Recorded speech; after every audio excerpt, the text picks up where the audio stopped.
জয় যিশু। আজ 11ই জুন। প্রতিদিনের চিন্তা ও প্রার্থনা। দিনের প্রধান চিন্তা। যতই আমরা সেই মহান জ্যোতির মধ্যে বাস করি, ততই আমরা জীবনের কী উদ্দেশ্য তা পরিষ্কারভাবে দেখতে পাই এবং তখন আমরা আরও যোগ্য হয়ে জীবনযাপন করতে শিখি। এই অগ্নিশিখা নাহি যার ধূম বা ইন্ধন, জলে যবে নয়ন দেখে না তাহারে কভু। ঋষি মুখে থাকে সে আগুন বাক্যরূপে, প্রেমিক হৃদয়ে আছে তার স্থান। পূজাবেদী পরে উদ্দীপ্ত এ পাবক, করে যেথা সাধু ভক্তজন, তাহাদের পূজা অর্ঘ্য নিবেদন। এ বন্যের হয় অনন্ত জীবন। উপদেশ। আমাদের প্রত্যেকেরই উচিত যে আমরা অন্তরে সেই দিব্য প্রদীপ জ্বালিয়ে জীবন পথে চলব।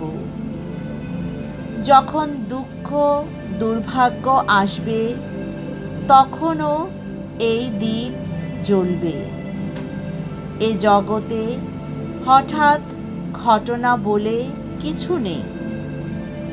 প্রতিকূল অবস্থায় পড়লেও যারা মনীষী, তারা কখনো অভিযোগ বা বিদ্রোহ করেন না। তারা সকল কিছুর মধ্যে কল্যাণ রূপ দেখতে পান। তারা অশুভকে মঙ্গলে পরিবর্তিত করেন।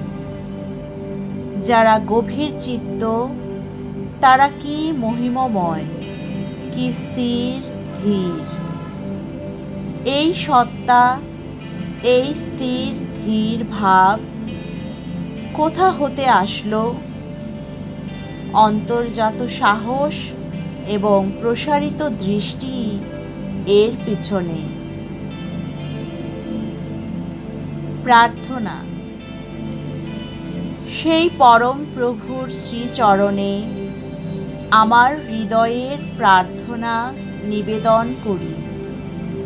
আমি যেন বাধাহীন হয়ে তার আশীর্বাদ এ হৃদয়ে ধারণ করতে শিখি। আমি যেন তার সকল দানের যোগ্য হই।